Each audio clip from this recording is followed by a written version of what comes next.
capítulo 10, de versículo 1 al 10. Antes de leer, me viene a la mente un autor cristiano del pasado, comentarista, que decía que el Evangelio de Juan ha sido el libro más grande escrito en la historia de la humanidad. O sea, que leer cualquier pasaje de este libro, lo vamos a ver a nuestro Señor por donde quiera. Leamos Juan 10, 1 al 21. Estoy leyendo de la Nueva Versión de las Américas. En verdad les digo que el que no entra por la puerta en el redil de las ovejas, sino que sube por otra parte, ese es ladrón y salteador. Pero el que entra por la puerta es el pastor de las ovejas. A éste le abre el portero y las ovejas oyen su voz. Llama a sus ovejas por nombre y las conduce afuera. Cuando saca todas las suyas, va delante de ellas y las ovejas lo siguen porque conocen su voz. Pero a un desconocido no seguirán, sino que huirán de él porque no conocen la voz de los extraños. Jesús les habló por medio de esta comparación, pero ellos no entendieron qué era lo que les decía. Entonces Jesús les dijo de nuevo: en verdad les digo, yo soy la puerta de las ovejas. Todos los que vinieron antes de mí son ladrones y salteadores, pero las ovejas no les hicieron caso.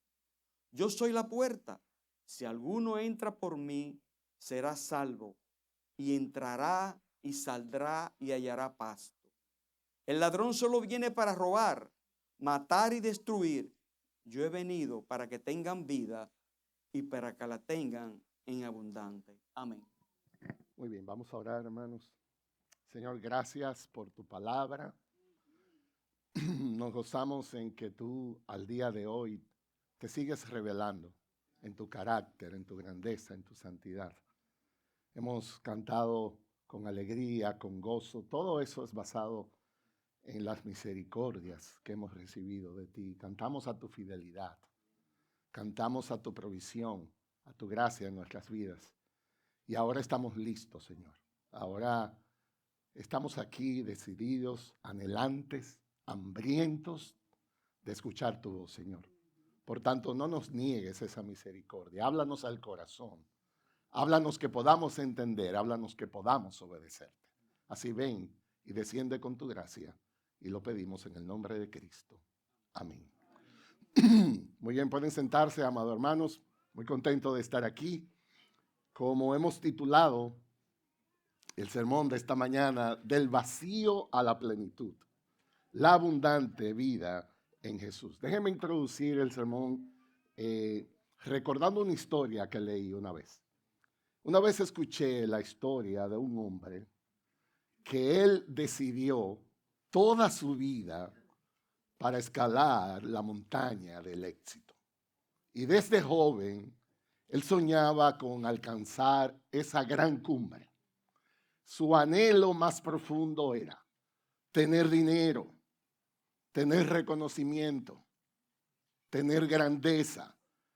Todo lo que el mundo prometía, él lo abrazó como la clave de su felicidad. Y después de años de esfuerzo, finalmente este hombre llegó a la cima. Pero cuando él miró alrededor, ya en la cima de esa montaña, él se dio cuenta de algo que era devastador para su vida.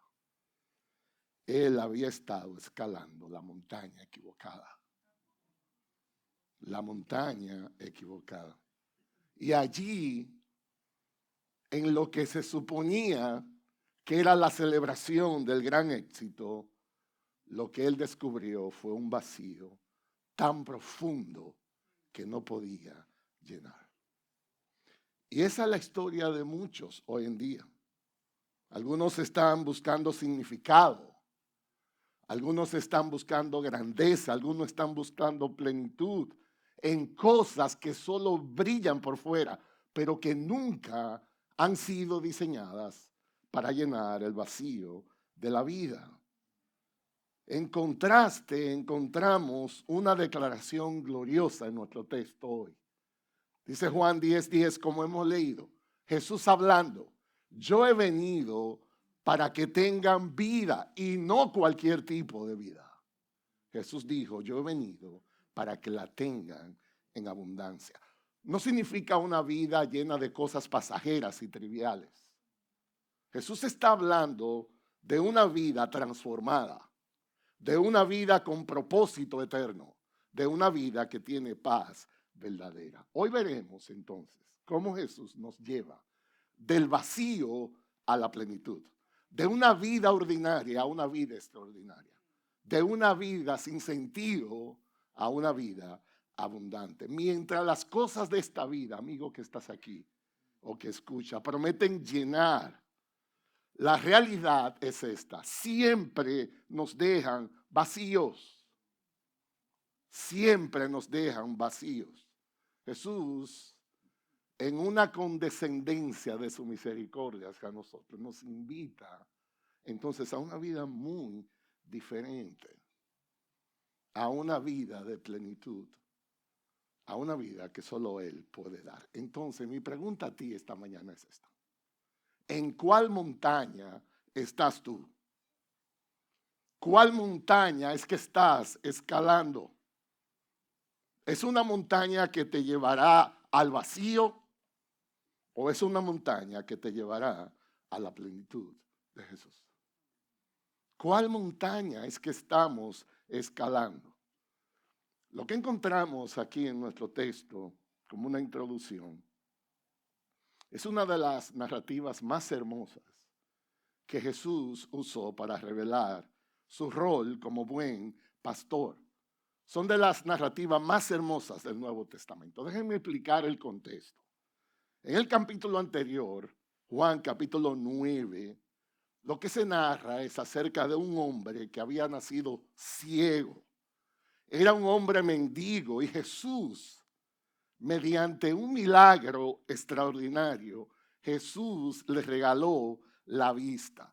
Es uno de los milagros más extraordinarios que encontramos allí.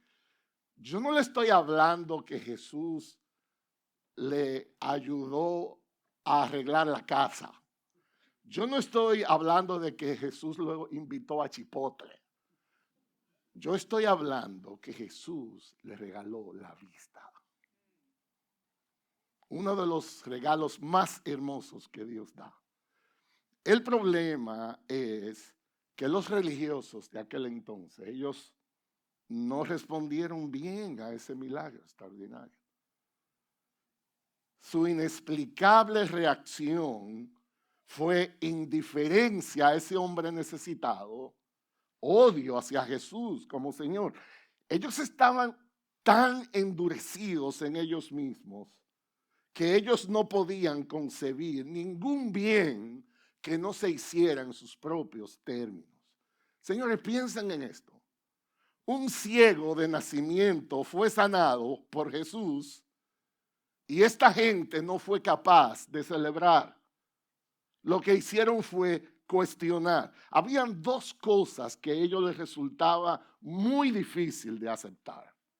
Primero, ¿quién sanó a este hombre? ¿Por qué Jesús? Si ellos entendían que era un pecador igual que cualquier otro. Y lo otro que le dio mucha dificultad a entender por su legalismo es cuándo Jesús hizo eso, porque fue un día de reposo. Entonces ellos, en vez de orar, en vez de dar gracias, ellos tomaron este pobre hombre y lo sometieron a un cuestionario interminable y su necedad no podía pasar desapercibida. Juan capítulo 9 ilustra la necedad del legalismo. Cuando hablamos de Dios sin disfrutarle, cuando conocemos de su verdad pero no somos transformados. Cuando llegamos ahora al capítulo 10, eso es muy interesante lo que sucede en el capítulo 10. Están los mismos discípulos. Están los mismos religiosos fariseos. Está el mismo mendigo que fue sanado y el resto de los judíos que habían estado allí. Es la misma escena, el mismo momento, la misma ocasión. Jesús ahora va a decir qué diferente Él es.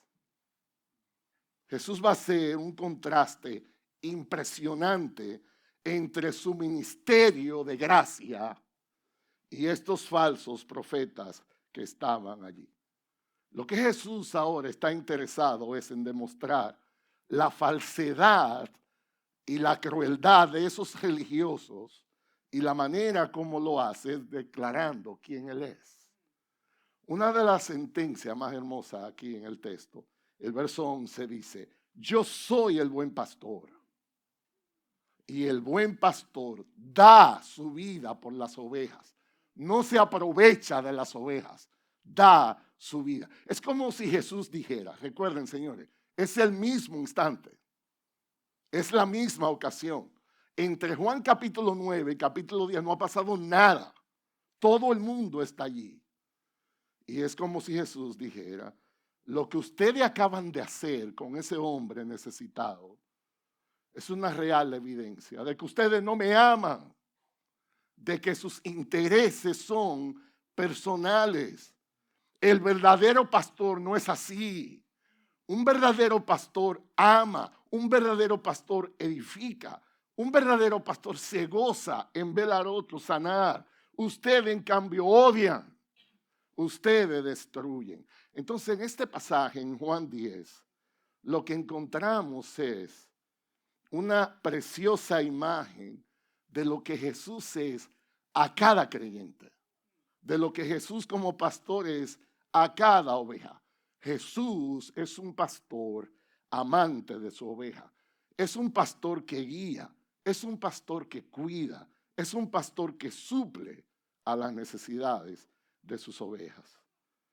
Jesús usa estos términos aquí y es interesante entender que cuando Jesús dice redil de las ovejas, cuando Jesús dice pastor, toda esa gente que estaba allí, ellos entendían perfectamente de qué estábamos hablando. Ese era su modo de vida. Es como si a nosotros aquí en el sur de la Florida, usted le menciona a alguien la I-95, el highway. Es como si usted le mencionara la playa que hay allí. Todos nosotros vamos a entender perfectamente. A la gente que Jesús le estaba hablando, ellos entendían este concepto.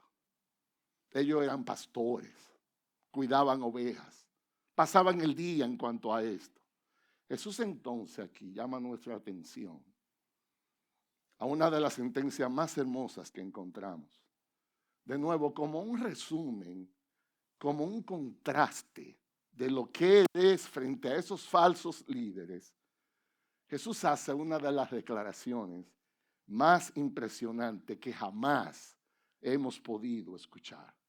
El verso 10 dice así: el ladrón solo viene para robar, matar y destruir, pero yo he venido a algo diferente. Yo he venido para que tengan vida y para que la tengan en abundancia. Entonces esta es la pregunta que yo quisiera que hagamos en el resto del tiempo y que intentemos responder. ¿Cómo así vida abundante? ¿A qué tipo de vida se está refiriendo Jesús aquí en el texto? ¿Cómo luce en la práctica, en el día a día, esa vida abundante que Jesús promete? ¿Cómo puedo yo, por encima de todas las cosas, abrazar esa promesa? ¿Cómo puedo yo cultivar esa vida específica que Jesús está prometiendo aquí? Entonces, nuestro deseo al examinar el texto es que podamos conocer más profundamente esa realidad de Jesús como pastor de nuestras almas. Nuestro deseo en esta mañana es que podamos ser inspirados, que podamos ser animados a acercarnos más a ese Jesús y al mismo tiempo que podamos ser desafiados a no vivir una vida ordinaria, a no vivir una vida conformista, sino abrazar esta promesa de que Jesús no solo vino para darnos vida, Él vino para darnos una vida abundante. ¿Estamos listos para eso ahora? Esto es lo que vamos a hacer. Primero vamos a explicar el texto, porque decimos que un texto fuera de contexto se convierte en un pretexto. Entonces tenemos que entender de qué Jesús está hablando. Segundo, considerando los específicos y detalles de esa vida abundante que Jesús promete. Y finalmente, algunas lecciones prácticas que podemos deducir para nuestra aplicación. Estoy usando material de mucha gente aquí, Pastor John Piper, Pastor John MacArthur, muchos historiadores, muchos pastores puritanos. Así que aquí no hay nada de novedad, no hay nada de crédito. Todo esto lo dijo alguien más, es la idea. Yo lo que he ordenado el material, ¿ok? Yo quisiera dar algunas observaciones. Me voy a enfocar del verso 7 al 10. Dice el verso 7, entonces Jesús le dijo de nuevo, en verdad os digo. Cada vez que usted escuche esa expresión, en verdad os digo, Jesús está anticipando una declaración solemne e importante.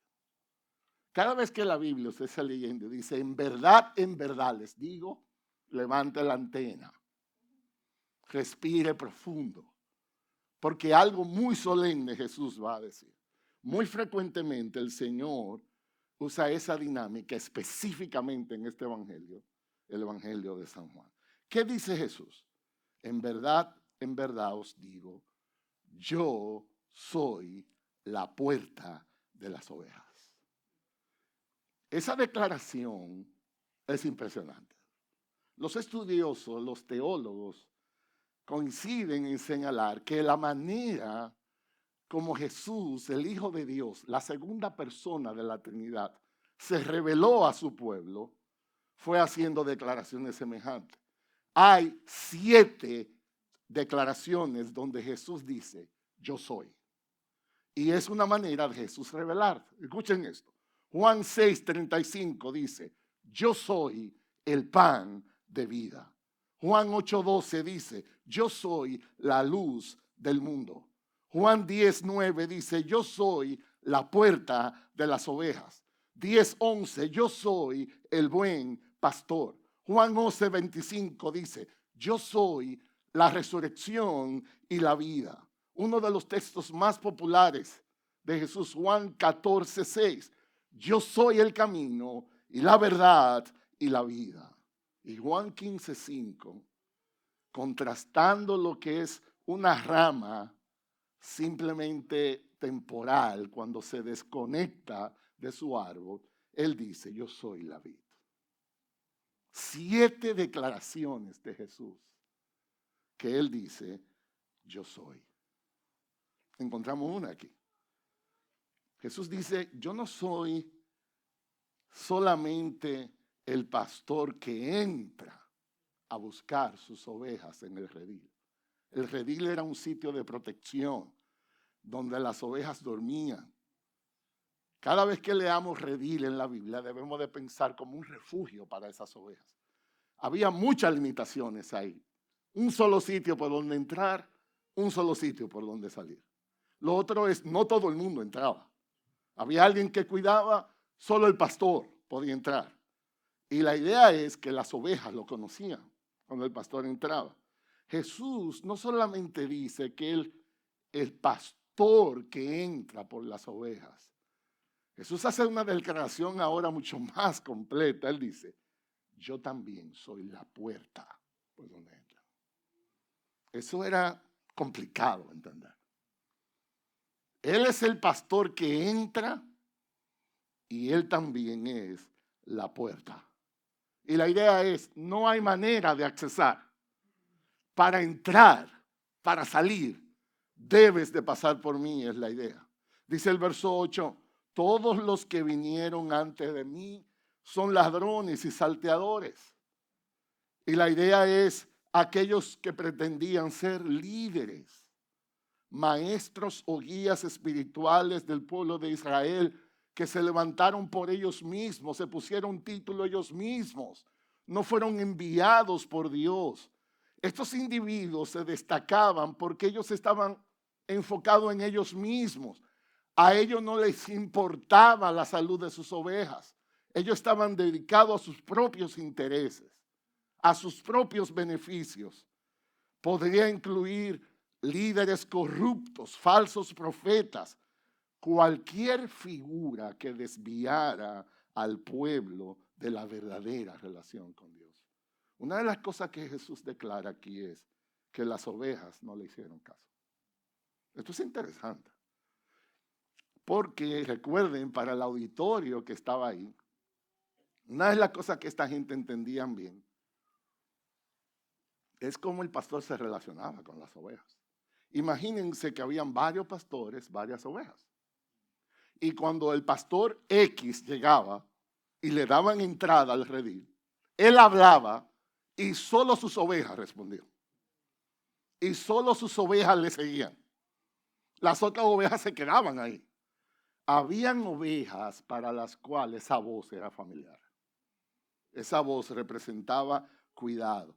Esos falsos líderes entraron, hablaron y ninguna oveja respondió. No lo conocían. Y esto resalta la comunión íntima entre el buen pastor y sus ovejas. Está basada en confianza. Está basada en reconocimiento de su voz. Y en el verso 9, Jesús viene con esta declaración: yo soy la puerta. Y si alguno entra por mí, será salvo. Y entrará y saldrá y hallará pasto. Dice Jesús, si alguno entra por mí, obtendrá el regalo más hermoso que esta vida puede dar. Será salvo. Una de las cosas que cantamos nosotros como iglesia es: Jesús puede salvar. ¿Salvarte de qué? Salvarte de la culpa del pecado. Salvarte del dominio del pecado. Salvarte de la condenación del pecado. Salvarte de una vida sin sentido, de una vida sin propósito. Jesús puede salvar. Eso lo celebramos. Y el mayor rescate que Jesús realiza es salvarte de ti mismo. Tú eres tu principal amenaza. Tú eres tu principal amenaza. Entonces, en un mundo que está promoviendo a gritos falsas esperanzas, lo más fácil es levantar ídolos. Todo lo que promete felicidad por simpleza, nosotros lo compramos. Y al final, ¿cómo terminamos? Terminamos engañados, terminamos frustrados. Jesús nos salva de esa idolatría. Jesús nos salva de ese vacío. Jesús dice, yo soy la puerta. ¿Quieres un real cambio en tu vida? ¿Quieres una real transformación en tu vida? Entonces debes entrar por mí. Jesús te guía para que salga de ese reino de oscuridad. Jesús te lleva a un reino de luz. Jesús te guía para que tú puedas salir de una vida llena de desesperación y puedas entrar ahora a una vida de esperanza. Jesús viene a tu vida y Él te haces que salga de esa vida de esclavitud. Y como cantábamos hace un momento, Jesús te da entrada a una vida de libertad. Jesús te guía para que salgas de una vida de confusión y puedas entrar a una vida con propósito. Él te conduce para que salgas de una vida legalista y ahora entres a una vida que está saturada de su gracia. Jesús te guía para que tú te liberes de una vida que está siempre enfocada en lo temporal y pasajero. Y ahora tú puedas entrar en una vida que está enfocada en la eternidad. Jesús puede salvar. Jesús decía así: yo soy el camino, yo soy la verdad, yo soy la vida. Nadie viene al Padre si no es por mí. Y dice Jesús, ¿sabes qué pasa? El que entra por mí será salvo, entrará y saldrá. ¿Y sabes qué hará? Hallará pasto. Hallará pasto. La idea es, tendrás mi protección. tendrás mi dirección, tendrás mi provisión. El que entra por esa puerta habitará seguro, habitará sin temor. Jesús entonces, cerrando el discurso, recuerden, esta es la escena donde está toda esta gente allí. Jesús entonces concluye con una de las descripciones más reales de la vida cristiana. El contraste entre un ladrón y un buen pastor. Nuestro texto de estudio hoy, el verso 10. Dice, el ladrón solo viene para robar, para matar, para destruir. Hay una triple descripción de un falso líder, de un falso profeta. Roban ovejas del redil. En ese redil que tenía una sola puerta y había que tener autorización para entrar. Era un pastor real. ¿Sabe lo que hacía el ladrón? Él no entraba por ahí, él se volaba por otro lado. Ellos se volaban la pared, entraban a ese redil sin estar autorizados. ¿Saben qué hacían con la oveja? La mataban. A veces uno de los problemas que estos ladrones se enfrentaban es que ellos no iban a lograr que la oveja saliera, porque no conocían su voz. Entonces no tenían otra alternativa. Ellos tenían que matar la oveja adentro, destruir. Oigan la descripción de esto.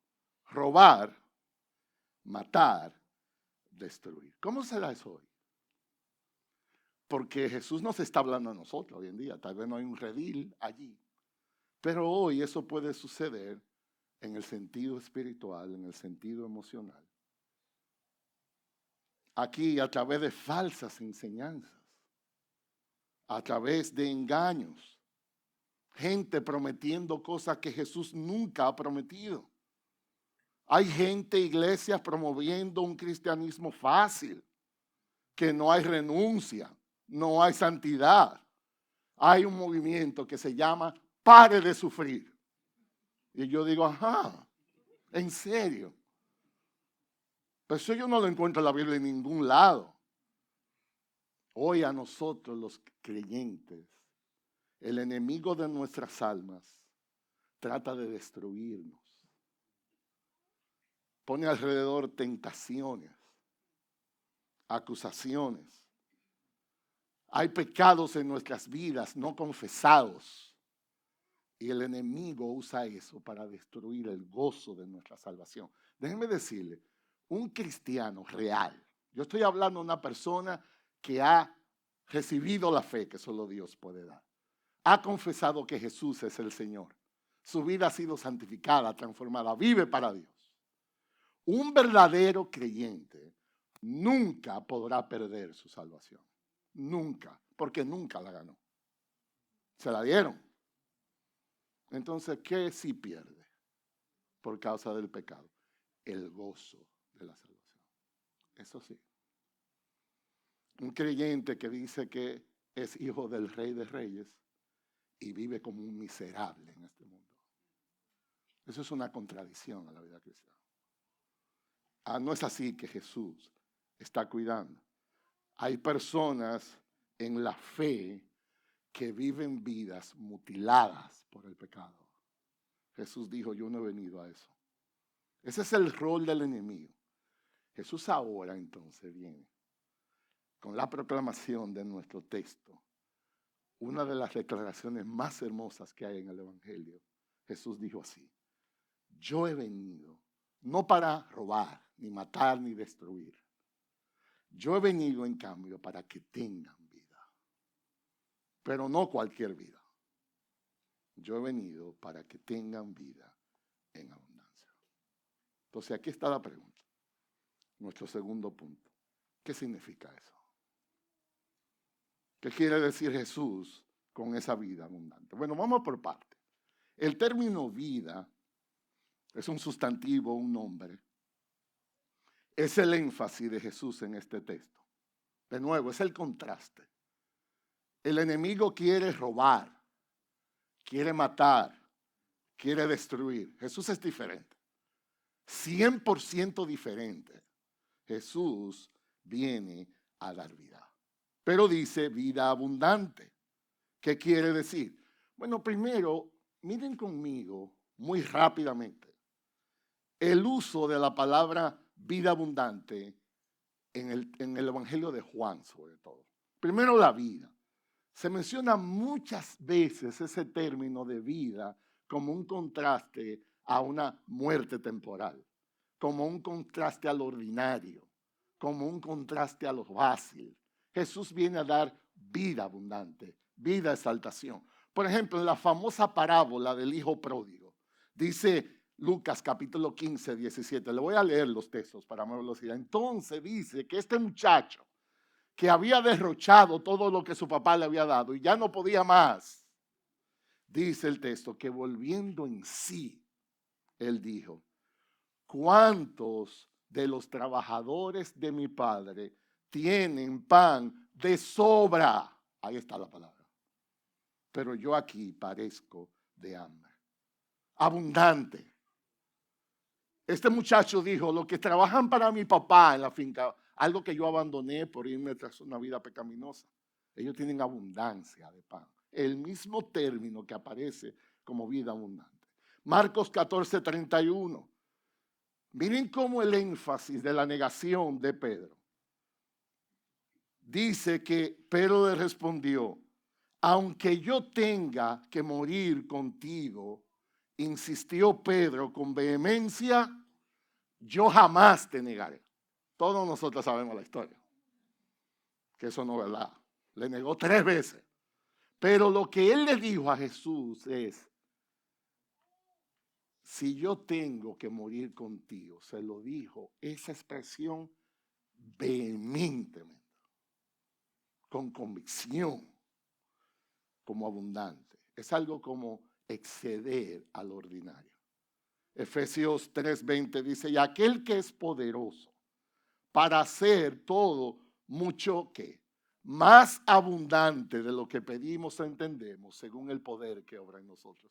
Dios excede en lo que Él hace. Dios no solo da bendiciones, bendiciones abundantes. Hablamos entonces de intensidad, hablamos de vehemencia, hablamos de exceder.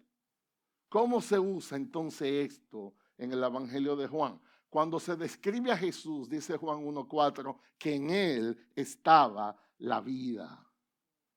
El texto más conocido de la Biblia entera. ¿Alguien puede decir cuál es? Juan 3:16. Porque de tal manera amó Dios al mundo que dio a su Hijo unigénito. ¿Para qué? Para que todo aquel que cree en Él no se pierda y tenga ¿qué? Vida eterna.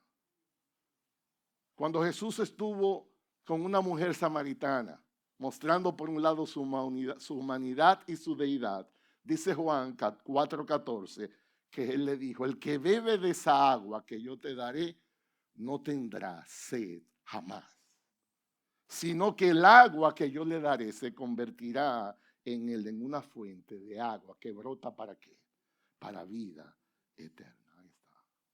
Jesús da esa vida. ¿Qué es lo que Jesús está diciendo?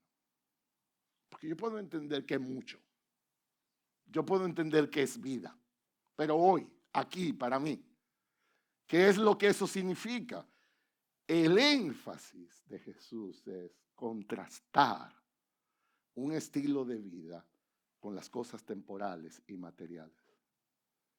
Es una vida como la que Jesús está hablando. Jesús no solo quiere salvarnos, sino que Jesús quiere que vivamos una vida que ha sido impactada por esa salvación. La vida que Jesús promete aquí está basado en algo que solo Él puede dar. No estamos hablando de una vida libre de aflicciones. No estamos hablando de que se me complazca en todos mis anhelos, pero una vida donde abunden los frutos del Espíritu, amor, gozo, paz, paciencia, etc. Es una vida donde estamos satisfechos. Esa es una palabra hoy que hay que explicarla. Leía en estos días que esta es la generación que más avances ha tenido tecnológicamente. más comunicación global y más riquezas. Y es la generación que menos satisfacción experimenta. Nada nos llena. Nada nos llena. Es una vida tan abundante que puede perdurar, dice Jesús, hasta la vida eterna. ¿Saben por qué? Porque Él se dio a sí mismo. Porque esa vida está en Él. Él es Él mismo, la vida que está prometiendo. Dice Juan 5:39, examináis las Escrituras, porque vosotros pensáis que en ellas tenéis vida eterna, y ellas son las que dan testimonio de mí. Jesús mismo es esa vida. Es una vida abundante que requiere estar unido a un Salvador llamado Jesús. Una vida completa, una vida de deleite que está en Él. Déjeme contarle una historia para ilustrar eso. En marzo del 2006 sucedió una de las experiencias más impactantes de mi vida. Yo era un joven pastor. No creo que tenía más de 5 o 6 años en el ministerio. Y uno de los hermanos en nuestra iglesia en República Dominicana, él se le descubrió una enfermedad muy compleja. Una enfermedad ligada a la médula ósea. Se le llama anemia aplástica. Y eso ocurre cuando la médula ósea deja de producir la cantidad suficiente de células sanguíneas. Es una enfermedad que afecta a 2 personas de cada 1.000.000 de personas en el mundo. 2 de cada 1.000.000. Y su enfermedad era tan increíblemente extraña que los Estados Unidos se interesaron en el caso. Y él fue aceptado en el Instituto Nacional de Salud que queda en Maryland, Washington. Es el hospital de investigación biomédica más grande del mundo. Para que ustedes tengan una idea, el presupuesto de ese hospital el año pasado fue $37 billones. Solo estudiantes de doctorado se calcula que hay 4,000 estudiantes en ese hospital. Y después de 6 años que ese hermano estuvo allí, ya los médicos científicos dijeron que no se podía hacer nada. Es una providencia de Dios. Yo estaba en una visita en New York. Y los pastores de la iglesia, éramos 3 pastores. Ellos entendían que yo era la persona para darle la noticia a este hermano. Yo tenía una relación muy íntima. Yo lo casé como pastor. Y los pastores dijeron, esto es de Dios. Tú estás en New York, ve a Washington y tú vas a hablar con él. Y era un viaje de 3 horas en tren. Y el primer día, ustedes se deben de imaginar, yo iba en este tren pensando qué es lo que yo le voy a decir. Porque no es que le voy a decir que te vas de vacaciones. No es que le voy a decir que hay un trabajo que hacer. Le voy a decir te vas a morir. Científicamente hablando, ya tu vida está descartada. Yo llegué, era un asunto increíblemente complejo, estaba lloviendo, una persona me esperó, la entrada a ese hospital, la seguridad era una cosa inmensa. Y cuando yo llegué, en la noche, los médicos me dejaron entrar. Ellos dijeron, usted es el pastor que viene, ya estaba anunciado todo. La visita está restringida, pero usted va a entrar. Y yo entré a la habitación y yo llegué y él no sabía. Estaba su esposa joven, era una pareja relativamente joven. Y él no podía creer que yo estaba ahí. Entonces yo le dije, mira, tenemos que hablar. El diagnóstico médico es que tú vas a morir. Y yo vengo a llorar contigo, a abrazarte contigo. Entonces él dijo, ¿podemos estudiar la palabra? Yo soy un pastor, claro que sí. Siéntese, pastor. Señores, después yo decirle te vas a morir. Entonces estudiamos un devocional. Duré como 1 hora estudiando con él. El hospital dijo, pastor, ya usted tiene que irse. Entonces el hermano dijo, mañana ¿a qué hora, pastor? Usted está aquí otra vez. ¿Qué es lo más temprano que usted puede estar? 7 de la mañana. Los médicos dijeron, te dejamos entrar a las 7. Llegué a las 7 de la mañana. Los médicos entonces me dijeron, mire, pastor, nosotros queremos hacerle un regalo a él. Este caso ha traído mucha claridad al hospital. Hay muchos conocimientos que se han alcanzado por causa de su enfermedad. Y nosotros queremos hacerle una atención. Su enfermedad no es contagiosa, su enfermedad no tiene ningún problema. Nosotros queremos que usted lo lleve al mejor restaurante de Washington y el hospital va a pagar. Si usted se siente cómodo, va a haber una enfermera que va con usted. No hay peligro alguno. Eso me lo dijeron cuando yo entré. Ok, yo llego y yo le digo a él, mira, te tengo una noticia. Te voy a llevar al mejor restaurante que hay. Y él me dijo, pastor, pero ¿quién le ha dicho a usted que yo tengo hambre? Yo no quiero ir para el restaurante. ¿Podemos hacerlo devocional? Hermano, yo llevaba 5 horas estudiando con este hombre. Y él no se paraba. Él decía, ¿podemos hacer otra? ¿Podemos hacer otra? Su caso fue tan famoso que el Washington Post, el periódico del estado, publicó su caso con este título. Cuando le dijeron te vas a morir, yo hablé con él, él dijo, yo siento que mi vida ha sido como un barco que han estado preparando por muchos años. Yo estoy listo para zarpar. A los 2 días todavía él estaba vivo, yo me tenía que ir, murió a los 10 días. Lo interesante de esa historia es que él me dijo, yo solo quiero un favor, pastor. Yo quiero que usted predique en mi funeral. Y yo le dije, no hay problema, lo voy a hacer. Cuando llegó, ya en República Dominicana, yo prediqué en su funeral y muchos fueron impactados.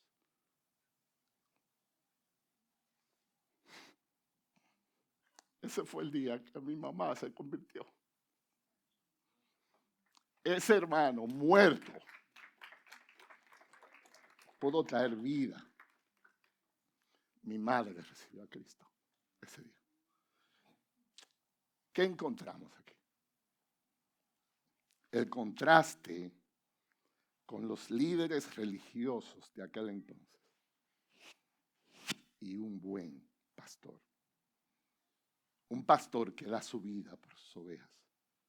Y mientras el enemigo puede robar, matar y destruir, Jesús en cambio viene a dar vida. Una vida que va más allá de una simple salvación. Una vida que va más allá de lo temporal. Una vida abundante. ¿Qué aprendemos de aquí? Y yo quiero dejar algunas aplicaciones prácticas. Nuestra vida solo será abundante si conocemos a Jesús. Todo comienza aquí. Sin Jesús esto es imposible de entender. Se dice de Miguel Ángel, el gran artista de la escultura, que él fue a visitar un museo de otro artista amigo. Y él se quedó contemplando esa obra de arte. Y él dijo, Miguel Ángel, que es el padre de todo eso, dijo, eso es impresionante, le dijo al amigo. Eso es impresionante lo que tú has logrado. Esa estatua es casi real. Y él dice que se quedaba mirándola de todos los ángulos diferentes. Y él dijo al amigo, solo le falta una cosa. Una cosa. Y le preguntaron, ¿qué es esa cosa? Y él dijo, solo le falta vida. Solo le falta vida. Y así hay mucha gente hoy. Ellos tienen todo. Ellos tienen casa, ellos tienen carros, tienen familias, tienen profesiones, tienen posesiones. Tienen todo materialmente lo que una persona debe tener para ser satisfecho. Solo le falta una cosa. Le falta la vida. Y eso solo lo da Jesús. Solo Jesús puede hacer eso. maravillosamente, cuando venimos a Jesús por la fe, se abre una nueva dimensión de la vida. Él transforma nuestro interior de una manera que ahora todo luce diferente. Aprendemos a pensar diferente, aprendemos a sentir diferente, aprendemos a amar diferente, a obrar diferente. Cuando Jesús intenta describir esa verdad, Él lo pone de esta manera. En el principio existía el Verbo, y el Verbo estaba con Dios, y el Verbo era Dios.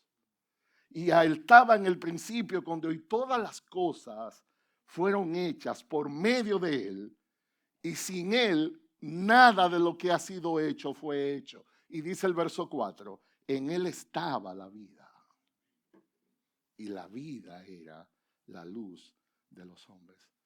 Amigo que estás aquí hoy, que no conoces a Cristo, escucha esto. Tú necesitas a Jesús para que puedas disfrutar una vida así. Eso no es religiosidad. Tú necesitas a Jesús para que puedas vivir una vida diferente, no una vida ordinaria, no una vida enfocada en tonterías que pueden morir y pasar. Estamos hablando de una vida diferente. Jesús hizo eso posible. ¿Sabe cómo? Jesús murió por tus pecados. ¿Y sabe cuál es la bendición de eso? Que Él ahora puede perdonarte. Es una vida en la cual el gozo no va a estar determinado por lo que tú puedas conseguir aquí, sino por lo que Dios ya consiguió. Es una vida en que la real satisfacción la experimentas en lo que tú eres por dentro, no en lo que eres por fuera. Es una vida donde tus esperanzas no van a estar dependiendo de cosas pasajeras que cambian, que perecen, sino verdades gloriosas que te van a acompañar hasta la eternidad. El consuelo vendrá por lo que Dios es, no por lo que tú eres. El gozo vendrá no por lo que tú alcances, sino por lo que Jesús ya alcanzó por ti. Cuando nosotros celebramos la Navidad, que viene un día de esto aquí, eso es la Navidad. Eso es la Navidad. Os ha nacido un niño y llamará su nombre Jesús. ¿Saben por qué? Porque Él salva de nuestros pecados. Llamará su nombre Emmanuel. ¿Saben por qué? Significa Dios está con nosotros. Jesús es y será siempre el mejor regalo de la Navidad. Esa es la oferta que hay aquí. Y amigo, amado hermano que estás aquí, nuestra vida será abundante solo si permanecemos en Jesús. Jesús no vino a morir para una vida trivial. Jesús es un buen pastor. Jesús va adelante para guiarnos. Jesús va adelante para cuidarnos, suplir nuestras necesidades. Esa abundancia que Jesús promete existe, pero solo para aquellos que permanecen en Él. Juan capítulo 15, verso 5 dice, yo soy la vid, vosotros sois los sarmientos. El que permanece en mí y yo en él, ese y solo ese dará fruto. ¿Sabes por qué? Porque separados de mí, nada podéis hacer. Si estamos separados de Cristo, no importa los años que tú tengas en la vida cristiana, no importa el conocimiento bíblico que tú tengas, separados de mí, nada podéis hacer. Entonces, escucha esto. Jesús no fue a una cruz para que vivamos vidas mediocres. Sus promesas son demasiado gloriosas para que vivamos con tanta indiferencia a las verdades eternas. Su fidelidad es demasiado evidente en nuestras vidas para que vivamos con tan poca gratitud a Él. Su luz es demasiado intensa para producir tan poco impacto alrededor de los nuestros. Necesitamos cultivar una vida más abundante. Necesitamos procurar una vida más saturada de su palabra. Necesitamos procurar una vida más enfocada en amar, en perdonar, no quejarnos tanto. Nuestras vidas deben ser más caracterizadas por el sacrificio que por la comodidad. Tenemos a Jesús, tenemos nuestro gran pastor. Él ha prometido guiarnos, cuidarnos, protegernos. El desafío está en llenarnos más de Él. Amados hermanos, Jesús es nuestro buen pastor. Jesús cuida de nosotros. Jesús está guiando nuestros pasos. Jesús conoce nuestras necesidades. Jesús comprende nuestro dolor. Nadie nos ama como Jesús. Cuando el Salmo 23 lo describe, dice: el Señor es mi pastor, por tanto nada me faltará. Y Él en lugares de verdes pastos me hará descansar, y junto a aguas de reposo me conducirá. Él restaura mi alma. Me guía por senderos de justicia, por amor de su nombre. Entonces, en conclusión, hermanos, en medio de una generación que está consumida por las cosas temporales, nosotros, los que decimos ser de Cristo, tenemos que vivir vidas diferentes, vidas abundantes, vida enfocada en la eternidad. Hermano, la satisfacción no vendrá por lo mucho que logremos alcanzar aquí, sino por aprender a disfrutar lo que ya tenemos en Jesús. Jesús vino a darnos una vida nueva, una vida diferente, una vida abundante, una vida que llena ese vacío, una vida que nos lleva a Él, la plenitud que hay en Él. Nada ni nadie podrá darnos mayor consuelo que saber esto: Jesús está por nosotros. Es un amor incomprensible, es un amor inigualable, es un amor inconfundible. Cuando Jesús observó la hipocresía de estos líderes religiosos de aquel entonces, Jesús encontró una excelente oportunidad para decir: yo vengo a algo diferente. Yo soy un pastor. Yo fui a la cruz. Yo morí por ti. No solo para darte una simple vida. Yo he venido para que tengas una vida en abundancia. Vamos a orar. Señor, gracias por darnos a Jesús. Señor, gracias porque tú nos has dado un buen pastor. Gracias porque Él es la puerta que conduce a la salvación.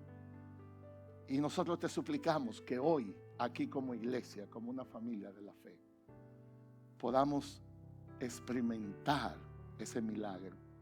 El milagro de que algunos de los que están aquí sean despertados de su realidad espiritual y ellos puedan entregarse a ti, rendirse a ti. Que hoy sea una mañana de salvación entre nosotros. Gracias porque en Jesús encontramos guía. Gracias porque en Jesús encontramos consuelo. Gracias porque en Jesús encontramos provisión. Señor, te suplicamos por amor de tu nombre, líbranos de una vida mediocre. Líbranos de una vida ordinaria. Líbranos de una vida que no te glorifique. Ayúdanos por tu gracia a buscar en ti y solamente en ti la plenitud que tú puedes dar. Ayúdanos a ser consolados y fortalecidos en la realidad de tus promesas, que tú nos amas en Jesús, que es un amor maravilloso, que es un amor profundo, ancho y dulce. Te alabamos por tu fidelidad, Señor, y no te apartes.